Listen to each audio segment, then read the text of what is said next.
pikiran itu memiliki sebuah kekuatan untuk mendorong orang berbicara, untuk mendorong orang bersikap, ya.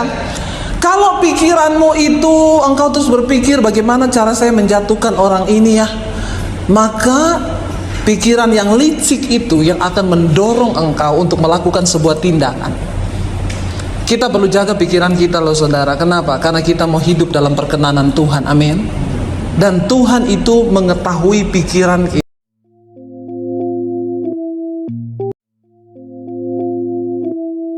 Hati kami bagi firman Tuhan. Yang percaya Tuhan di tengah kita memberkati kita. Mari katakan bersama. Amin. Amin. Silakan duduk ya. Shalom. Bagaimana kabarnya hari ini? Luar biasa karena kita punya Tuhan yang luar biasa. Nah saudara, hari ini saya pengen berbicara tentang pikiran yang dibukakan. Jangan sampai kita ini sudah ikut Tuhan tapi pikiran kita nggak dibuka. Ya, ternyata perlu pikiran itu dibuka karena kenapa? Ada satu statement yang berkata begini, Anda adalah apa yang Anda pikirkan. Amin. Saya, coba kita bilang sama-sama, saya adalah apa yang saya pikirkan. Saya tidak tahu apa yang ada dalam pikiran saudara hari ini. Yang pasti kita semua pasti lagi punya pemikiran. Ya, tetapi percayalah ya, saya adalah apa yang saya pikirkan. Anda adalah apa yang Anda pikirkan. Saya kasih contoh. Kemarin ada satu orang ibu konseling, Bu. Dia sebulan yang lalu udah konseling saudara, ya. Sebulan yang lalu dia konseling sama saya begini, Ibu, saya bermalam-malam nggak bisa tidur. Kenapa?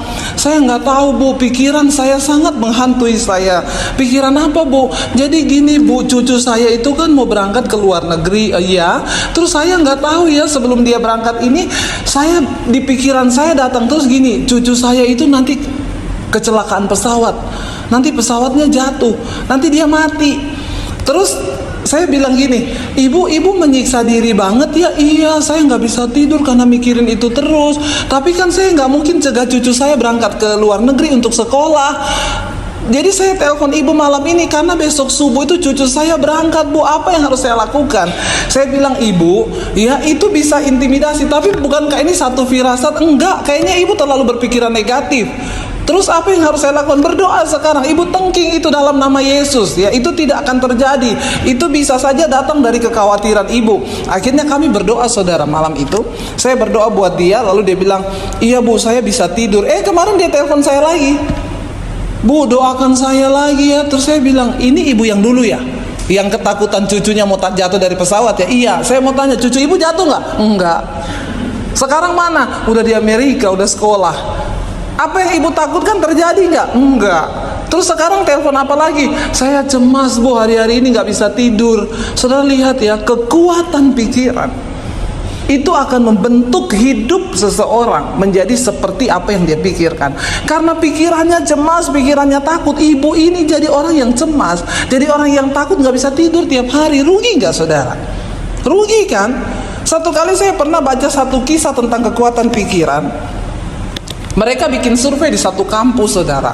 Jadi mereka ini satu tim ya, yang mau menguji tentang kekuatan pikiran. Lalu ada satu orang mahasiswa datang. Dia langsung bilang gini, ih kamu kok pucat? Dari depan pintu nih satu tim ngomong, kamu kok pucat ya? Apa iya? Iya. Kamu sakit ya? Enggak. Begitu dia masuk ke ruang kelas, satu lagi tim datang, kamu sakit ya? Kenapa? Kelihatan itu apa kayak orang sakit? Iya. Enggak. Lalu dia masuk ke kelas, satu orang tim lagi datang, kamu sakit ya? Enggak tuh. Tapi kok kamu kelihatan pucat? Apa iya? Dia ke kamar mandi saudara. Dia mulai lihat mukanya di depan cermin. Kok semua orang bilang saya sakit? Saya mau tanya, tadinya dia sakit apa enggak? Enggak. Ketika ada 3 orang yang semua bertanya dengan pertanyaan yang sama, dia mulai berpikir, aku sakit ya? Aku sakit ya? Lalu dia mulai lihat di cermin, iya, pucat ya? Matanya pucat ya? Padahal tadinya enggak. Dan saudara tahu apa yang terjadi? Besoknya dia nggak masuk kampus. Temannya 3 ketemu, kenapa dia nggak masuk kampus? Sakit. 2 hari kemudian mereka dapat kabar dia dirawat di rumah sakit. Loh tadinya dia tuh nggak sakit. Tetapi lihat kekuatan pikiran itu bisa menyetir saudara, ya, sehingga kita yang tadinya ini hidupnya penuh damai, tapi kan ada pikiran yang negatif, pikiran yang kita takuti, itu bisa terjadi loh. Nah, Anda adalah apa yang Anda pikirkan. Hari ini apa yang saudara pikirkan? Kalau engkau cemas, engkau takut tentang hari depan, maka itu akan terjadi. Kenapa? Karena firman Tuhan berkata, apa yang engkau pikirkan, yang engkau takutkan, itu yang akan terjadi dalam hidupmu. Amin. Mari kita mulai belajar menjadi orang yang positif. Saudara, di dalam Ayub 20 ayat yang kedua, Ayub 20 ayat yang kedua dan yang ketiga, kita baca sama-sama, bisa tayangkan multimedianya. Ayub 20 ayat 2 dan 3 dikatakan begini. Oleh sebab itulah pikiran-pikiranku mendorong aku menjawab, ya. Karena hatiku tidak sabar lagi, ku dengar teguran yang menghina aku, tetapi yang menjawab aku ialah akal budi yang tidak berpengertian. Ayat ini berkata begini, oleh sebab itu pikiran-pikiranku mendorong aku. Garis bawahi kata pikiran mendorong aku.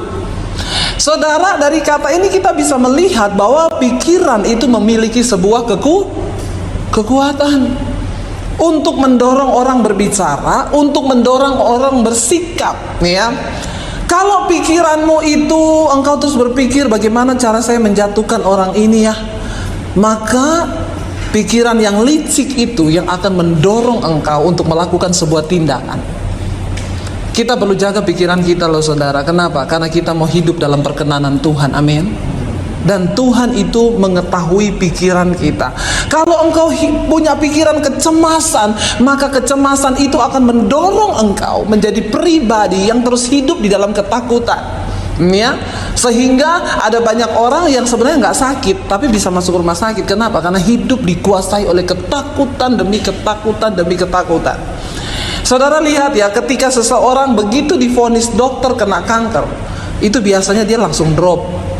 Lain cerita kalau dia nggak tahu sakitnya apa, walaupun udah sakit. Kenapa saudara? Karena waktu divonis dokter kena kanker, pikirannya langsung berkata dia segera mati. Dan ketika kita terus berpikir yang negatif, maka ayat ini berkata, Ayub 20 tadi ayat yang kedua berkata apa? Pikiranku mendorong aku untuk melakukan sebuah tindakan, untuk menjawab sesuatu dari mulut, ya. Jadi hati-hati dengan apa yang kita pikirkan. Nah, saya pengen kita baca lagi satu ayat, Lukas 24 ayat yang ke-44 dan ayat yang ke-45.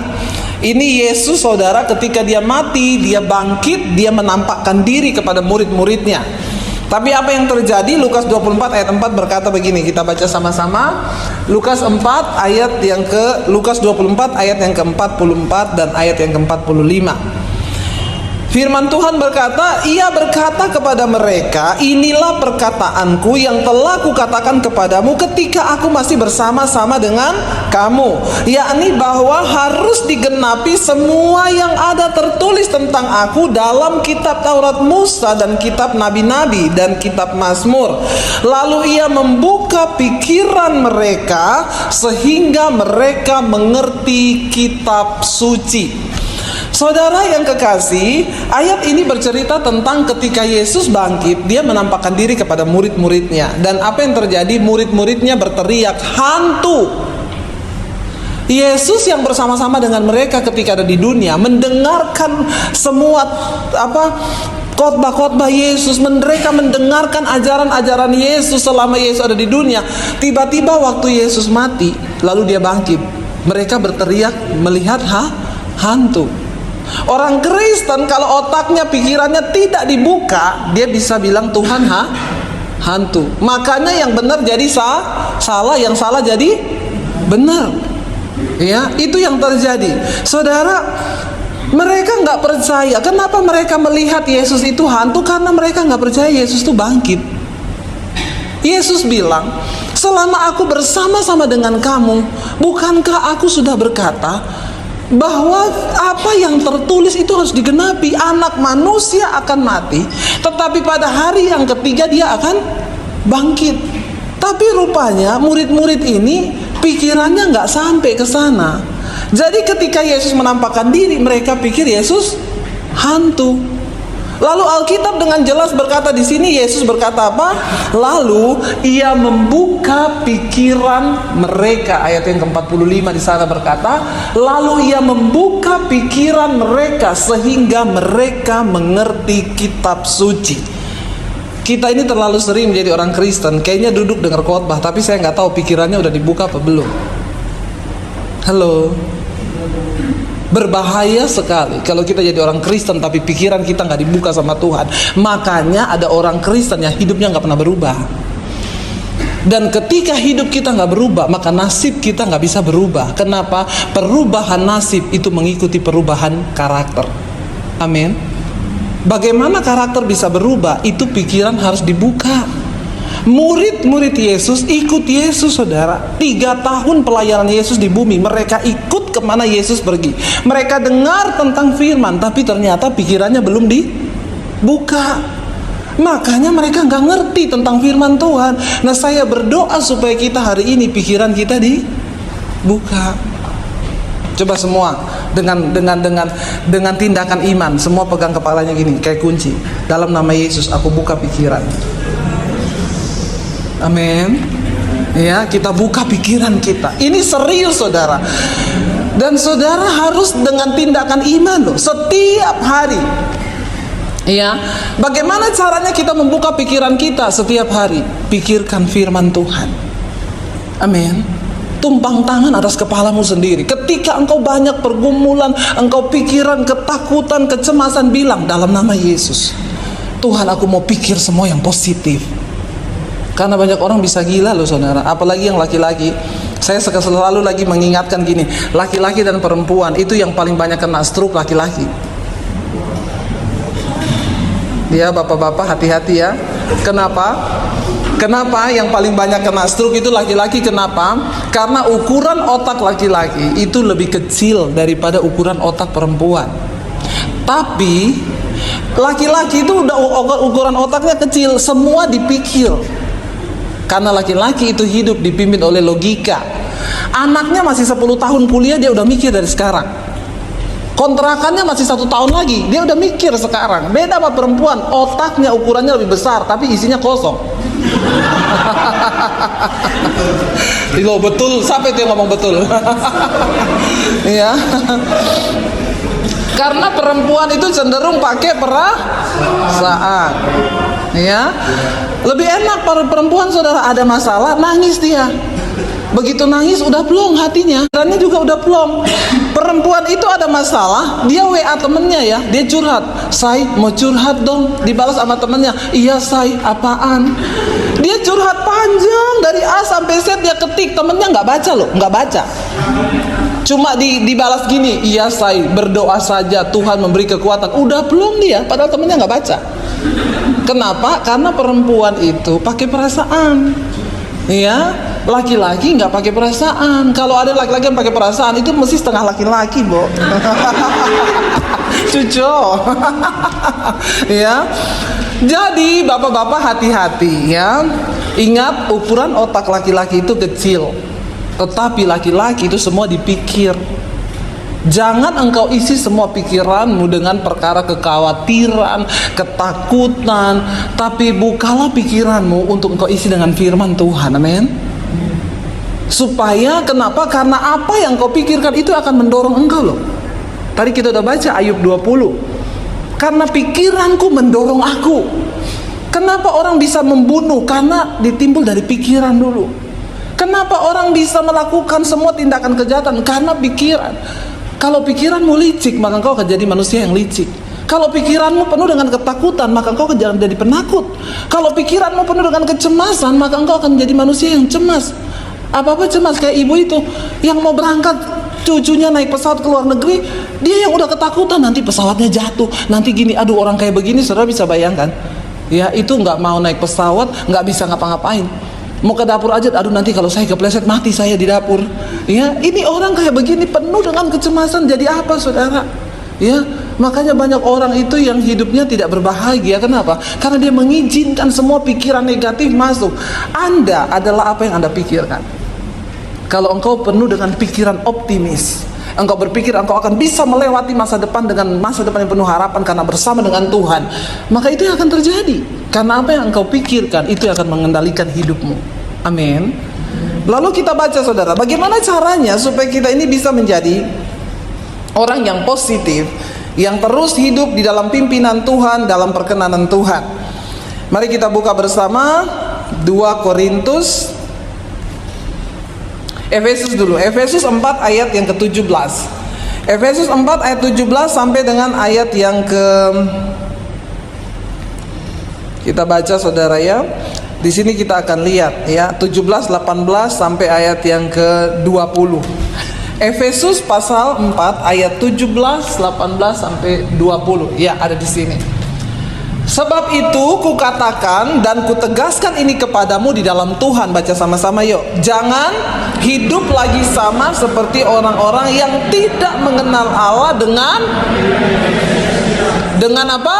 Pikirannya yang orang yang tidak mengenal Allah, pikirannya sia-sia. Nih ayat 18, 1, 2, 3. Dan pengertiannya yang gelap, jauh dari hidup persekutuan dengan Allah, karena kebodohan yang ada di dalam mereka dan karena kedegilan hati mereka. Ayat 19, perasaan mereka telah tumpul sehingga mereka menyerahkan diri kepada hawa nafsu dan mengerjakan dengan serakah segala macam kecemaran.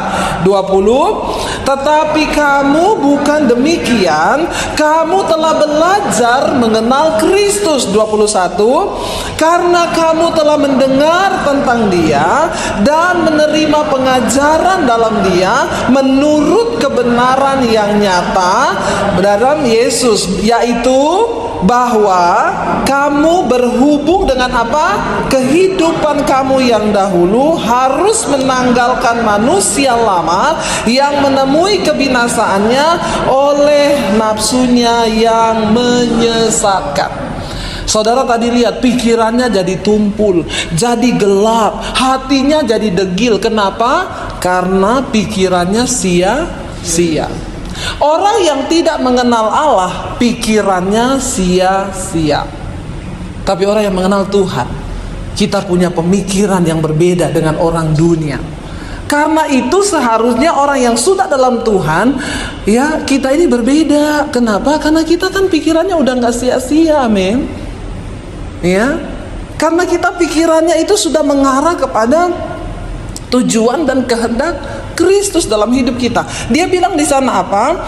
Jangan hidup sama lagi seperti orang yang tidak mengenal Allah dengan pikiran yang sia-sia dan pengertiannya yang gelap, jauh dari persekutuan dengan Allah dan karena kedegilan hati mereka. Tapi kamu, dia bilang, tidak demikian. Kenapa?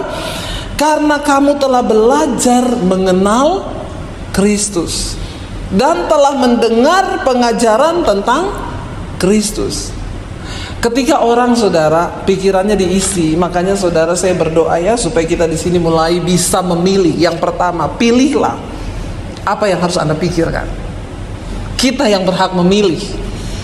Ingat, setan bekerja pertama kali di pikiran.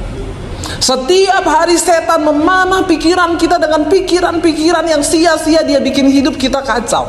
Tapi engkau bisa memilih mana yang bisa masuk ke pikiranmu, mana yang tidak. Kita punya kuasa untuk memilih apa yang harus kita pikirkan. Amin. Saudara bisa memilih. Kalau setan datang dengan kecemasan, tolak di dalam nama Yesus. Aku gak mau mikir, ya. Saudara bisa bayangkan kalau dia dalam keadaan sakit, dia pikirin orang, kepahitan sama orang, iri hati sama orang, apa yang akan terjadi? Saya yakin dalam waktu 1 bulan dia bisa mati loh. Benar. Karena waktu engkau pikirkan yang negatif, tubuhmu memproduksi semua hormon yang negatif. Kita sudah mendengar tentang Kristus, amin. Mari kita mulai memilih apa yang harus kita pikirkan. Kita bisa menentukan apa yang harus kita pikirkan, saudara. Ya, kita bisa memilih. Setan, aku gak mau mikir itu. Setan itu kerjaannya tiap hari. Tiap hari dia akan memanah, dan peperangan yang pertama kali terjadi itu di alam pikiran. Makanya kita harus berjaga-jaga dengan pikiran kita. Karena setan bekerja pertama kali itu di pikiran. Begitu engkau izinkan dia memanah dengan kekhawatiran, maka engkau hidup memikul beban. Udah hidup berat ditambah dengan karung ketakutan, pikiran cemas, buang semua itu di dalam nama Yesus. Amin. Hidup ini miliknya Tuhan. Makanya ibu itu bilang, Bu Debbie, tapi gimana Bu kalau beneran ini ternyata bukan hanya pikiran negatif, kalau cucu saya benar mati jatuh di pesawat, besok dia berangkat, gimana Bu? Ya kalau memang harus matinya begitu, ya berarti kan Tuhan izinkan.